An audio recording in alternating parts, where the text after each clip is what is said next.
नमस्कार दादाश्री जी। नमस्ते। दादा, मैं एक हिंदू परिवार में पैदा हुआ और हमारे जो संस्कार हैं, जो हमारे स्क्रिप्चर्स में लिखा है, उन्हें फॉलो भी करता हूँ हाँ। कुछ हद तक। हमारे शास्त्रों में जो लिखा है कि जब आपका कोई प्रियजन हाँ। ये देह छोड़कर चला जाता है तो उनके जाने के बाद कुछ अनुष्ठान ऐसे होते हैं जो जीवित हैं, जो उनके सगे संबंधी हैं, जो उनके बच्चे हैं, भाई बहन हैं, उन्हें कुछ अनुष्ठान करने पड़ते हैं। हाँ। इन अनुष्ठानों का कितना महत्व है कि हमें ये करने जरूरी होते हैं और क्यों करने चाहिए? अब देखिए, जैसे ना कोई व्यक्ति इस शरीर में नहीं है, मृत्यु हो गया, तो उसके बाद क्या वो अस्तित्व में है या नहीं है? यहाँ पर दो पक्ष होते हैं, जहाँ पर ये कहते हैं कि नहीं, वो अस्तित्व में नहीं है, जीवन यात्रा जहाँ खत्म होगी वहीं पर खत्म होगी।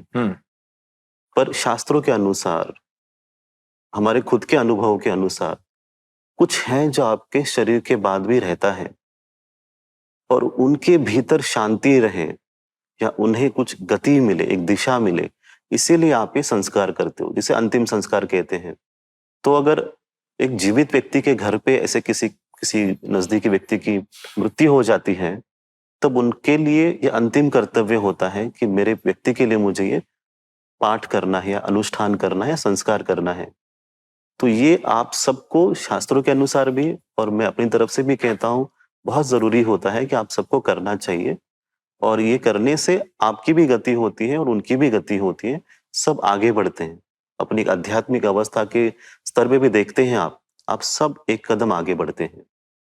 और जब नहीं करते हैं, अगर आपको लगता है कि नहीं कर सकते हैं कुछ कारणों की वजह से, नहीं कर पाते हैं, या जैसे अभी भी ऐसे हुआ ना, जैसे कोविड के समय ही बहुत लोग, जो नंबर्स हैं बहुत ज्यादा थे जिन लोगों की मृत्यु हुई अभी, तो इसमें हमारे पास क्या विकल्प हो सकता है या क्या जरिया हो सकता है? जी हाँ, वही मैं जानना चाहूंगा क्योंकि मेरे साथ कुछ ऐसा ही हुआ है। हाँ। रिसेंटली हुआ है दादा। अच्छा। मेरी मदर इन लॉ के तीन तीन बच्चे हैं और तीन लड़कियां हैं। उनके कोई लड़का नहीं है। अच्छा। हाँ। अभी कुछ महीना डेढ़ महीना पहले वो उन्होंने अपना देश छोड़ दिया। हाँ। हमें मालूम पड़ा, अब पैंडेमिक चल रहा था दादा, तो हम शमशान गए। शमशान में कोई जगह ही नहीं थी कि जहां पर हम उनका अग्नि संस्कार कर सके। ओहो। कोई कोई जगह ही नहीं थी। तो मैंने मास्क पहना हुआ था, तो मैं शमशान का जो इंचार्ज है मैं उसके पास गया। मतलब ऐसा ऐसा हुआ है, तो डेथ सर्टिफिकेट लाए? बोला हाँ लाए। मतलब कि हम ला सकते हैं उनको? पता नहीं, कल सुबह तक स्लॉट नहीं है। तो मैंने अपना मास्क निकाला, तो उन्होंने मुझे पहचान लिया।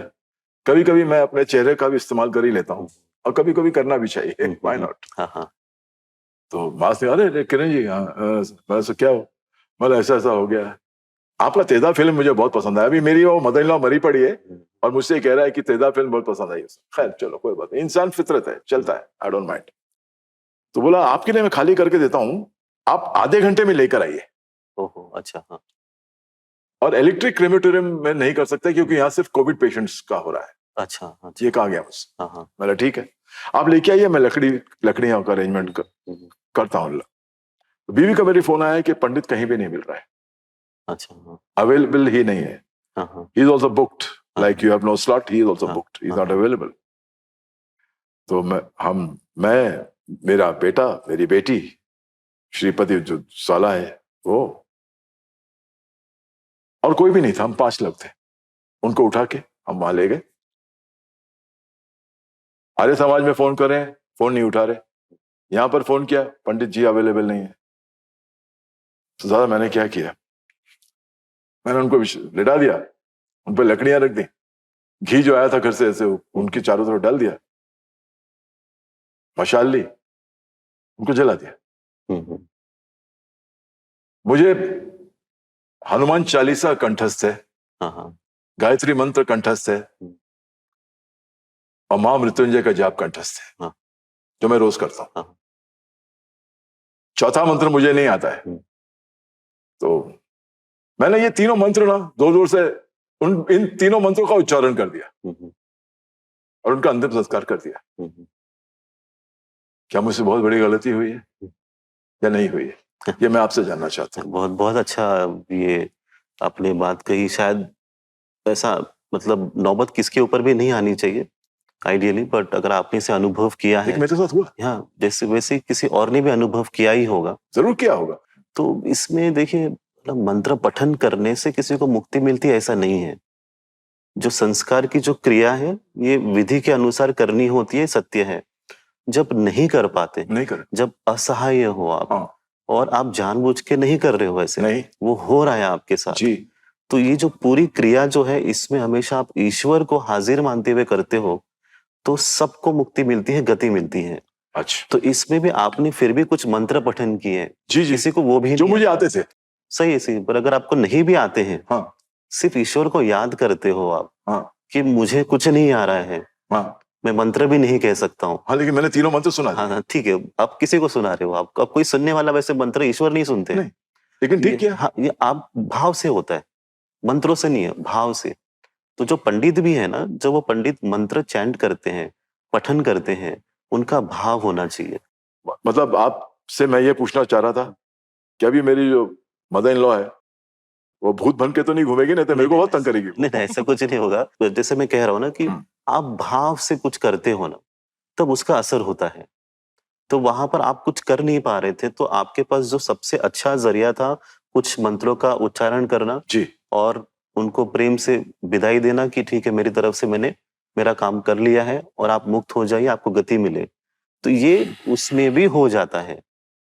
तो कोई पंडित भी अगर ऐसे आते हैं और सिर्फ मंत्र पठन करके भाग के चले जा रहे हैं, मेरे पास 10 मिनट है, मैंने कर दिया, हम्म, तो कभी कभी आपको ऐसा लग सकता है मेंटली, पंडित जी ने कर दिया हम्म, तो उनकी मुक्ति हो गई या गति मिल गई। हम्म, आपने किसको, उनको देख के ही सोचा, पर उनके भाव नहीं थे उसमें। उन्होंने पूरे दिल से नहीं किया कि उनको किधर भागना है और किसी और के लिए। पर जो आपने किया, आपने बहुत भाव से और ध्यान से किया, तो उसमें गति मिल जाती है, उसमें मुक्ति मिल जाती है। तो वो ज्यादा जरूरी है। जब आप वो भी नहीं कर पाते हो, वो भी नहीं हो पाता है, तो अगर आप जिनको मानते हो, ईश्वर को, जिस भी रूप को इनको मानते हो, भोलेनाथ, आप ये मेरे भोलेनाथ, साथ हमेशा रहते हैं। बस अब उनको कहना होता है। हाँ, तो जिनको मानते हो आप, उनको सिर्फ कहना होता है कि ये मेरे व्यक्ति है, इनको आप गति दीजिए, इनको मुक्ति दीजिए। हाँ, थैंक यू दादा, आई एम रियली रिलीव्ड। सच्ची कह रहा हूँ मैं सोच रहा था पता नहीं मैंने ये जो किया है कुछ ना, मेरा वो मंत्र, वो पंडित नहीं था, कोई नहीं था, सुन लिया आपने कि अगर आप में से कोई भी मेरी सिचुएशन में आ जाए तो जो दादा ने कहा है, मतलब बिल्कुल सही किया हमने, मतलब मैं बिल्कुल सही हूँ। अगर आपके साथ भी ऐसा हो तो करने में कोई आपत्ति नहीं है। जरूर जरूर।